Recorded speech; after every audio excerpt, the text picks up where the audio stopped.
नमस्ते, मैं रेखा सिंह। हम आप सबको बेटी विवाह गीत सुनाएंगे। जैसा भी लगेगा आप लोग जरूर बताना। बाबा पीछवरवा महुआ का पेड़वा, अरे महुआ चुवेला आधी रात रे ललनवा, अरे महुआ चुवेला आधी रात रे ललनवा। महुआ मई बिनी बिनी ढेरिया लगाय, अरे आई गईले गवने कदीन रे ललनवा, अरे आई गईले गवने कदीन रे ललनवा।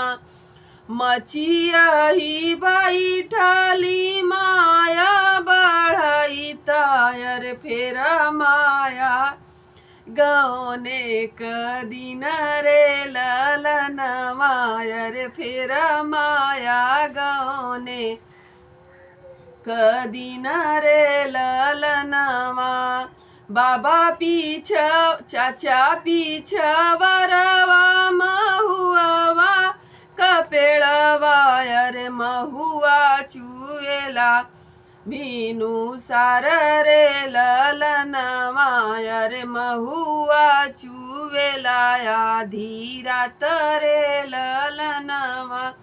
महुआ मई बिनी बिनी ढेरिया लगाय, अरे आई गईले गौने कदीन रे ललनवा, अरे आई गईले गौने कदीन रे ललनवा।